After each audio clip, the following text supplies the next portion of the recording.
Have you ever caught someone lying without them saying a single word? That night started like any other. Cold pizza, laptop open, reruns playing in the background while I waited for her to come home. Lena texted me around 7:14 p.m. Just 3 words. Meetings running late. No heart emoji. No love you. Just corporate and cold. She was always busy with work, project pitches, late client dinners, high-stakes deadlines. So I brushed it off. First, before we continue, please hit the like button, subscribe to the channel, and turn on the notification bell for updates. But something in me itched. That tiny voice in the back of your head that whispers, check. So I did. I opened Find My iPhone, not expecting anything. Just a quick glance to calm my own insecurity. But when her location loaded, my chest tightened. Zoom in, zoom out. No mistake. Sunset Hotel. Not her office. Not even near it. A hotel. On a Thursday night, while she's supposedly in a meeting. I told myself it was probably innocent. A client event. A weird after-hours seminar. But still, why lie? I sat there staring at the screen like it was mocking me. And then I made a choice. I grabbed my keys, stepped into the night, and drove. Because I had to know the truth. And what I saw outside that hotel changed everything. You ever get a text that feels completely normal until it doesn't? That's exactly what happened. 7:14 p.m. Lena. Meetings running late. Don't wait up. I stared at that message like it had a secret hidden inside it.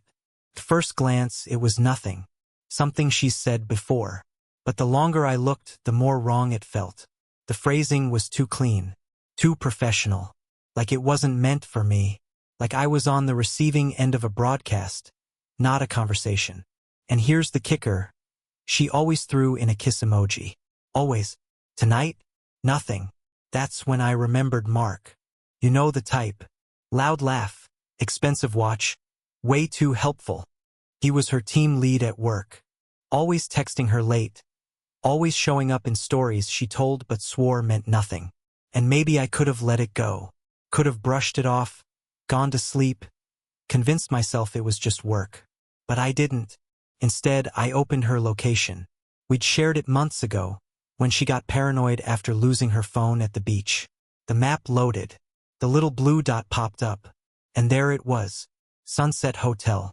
About 20 minutes from our apartment. Opposite direction of her office. Middle of nowhere. And definitely not on her calendar. Not a bar. Not a restaurant. Not even near a client office. A hotel. So I zoomed in closer and saw her car parked out front. But that wasn't the part that made my stomach twist. No, it was what I remembered about that place. You ever drive somewhere hoping you're wrong? Because that was me. Hands shaking on the wheel, heart pounding so loud I could barely hear the engine. It was raining, the kind of light drizzle that blurs streetlights and makes everything feel more cinematic than it should. I wasn't thinking clearly. I didn't even grab a jacket. Just my keys, my phone, and a storm of dread that kept building with every turn. Sunset Hotel. That name played over and over in my head like a broken record. Thing is, we'd been there before. Lena and I had stayed there once. For our anniversary. Room 203. Jacuzzi tub. Champagne. The works. It wasn't a cheap roadside motel. It was intimate, romantic, intentional. And now she was back. Without me. On a Thursday night. After lying about being at work. But maybe, just maybe, there was an explanation, right? I mean, could it be a team off-site? A client dinner? Something she forgot to mention? I clung to that sliver of hope like it was the only thing keeping me from crashing the car. But then I pulled onto the block. And saw it. Her car. And next to it, a sleek black Mercedes. Low, expensive, freshly waxed. The kind of car that practically announces ego before the driver even gets out. But here's the thing. I knew that car. I'd seen it every morning. Parked outside my gym. Always there by 6 a.m. Always in the same spot. And it belonged to someone I never wanted to suspect. You know that feeling when your body already knows the truth, but your brain fights it? That's what it was like standing there in the rain, staring at that black Mercedes. Mark's car. I'd seen it 100 times outside my gym. Same plates, same tinted windows, same smug little spoiler on the back like it was trying too hard to impress someone. And now, here it was, right next to Lena's car, at the Sunset Hotel. On a night she told me she was stuck at work. I stayed in the shadows. The air smelled like wet asphalt and cheap perfume leaking through the cracked window on the second floor. Then I heard it. Laughter. A man's voice. Low. Confident. Too relaxed. Then hers. Light. Flirty. The way she used to sound when we first started dating, before the tension, before the distance, before Mark. I moved closer. The curtain didn't cover everything. I could see silhouettes. 2 figures. A wine bottle on the nightstand. Her jacket tossed over the back of a chair. This wasn't a business meeting. This was a plan. A decision. Something that had been set in motion long before I checked her location. And the worst part? She looked happy. Not guilty. Not nervous. Not even hesitant. Happy. Like I never existed. I stood there frozen, unsure if I was about to explode or collapse. But instead of walking up and knocking on that door, I did something else. I took out my phone, opened the camera, and hit the shutter. You ever send a message so powerful you don't need to say a single word? That was the photo. No caption. No emojis. No angry rants or question marks. Just one shot. Her car, Mark's car, and the glowing sign above them, Sunset Hotel. I sent it to Lena and waited. The read receipt popped up almost instantly. Then, the typing bubble. Then nothing. It disappeared, reappeared, disappeared again. She was scrambling. And in that moment, the silence said more than any lie ever could. I stood there outside my car, soaked in rain and betrayal, watching her decide what story she might try to spin, and failing to come up with one fast enough. She didn't come out, didn't call, didn't even reply. I could have walked up to that room, could have knocked, could have demanded answers.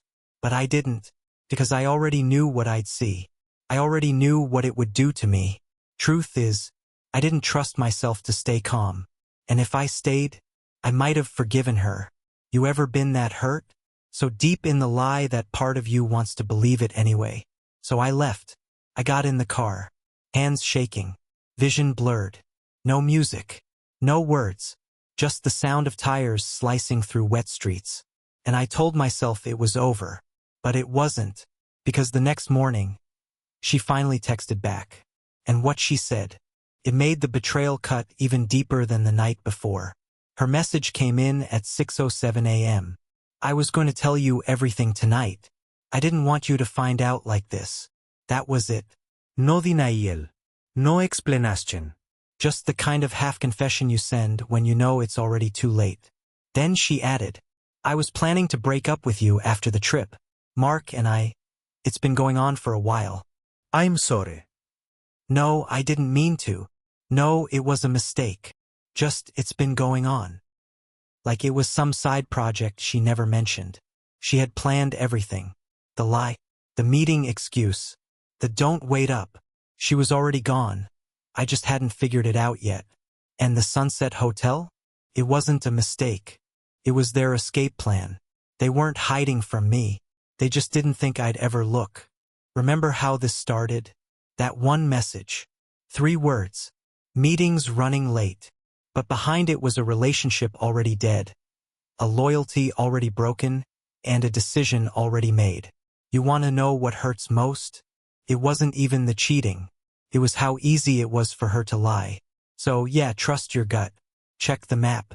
Ask the questions. Because sometimes the truth really is just one tap away. And when it shows up, it doesn't care if you're ready or not.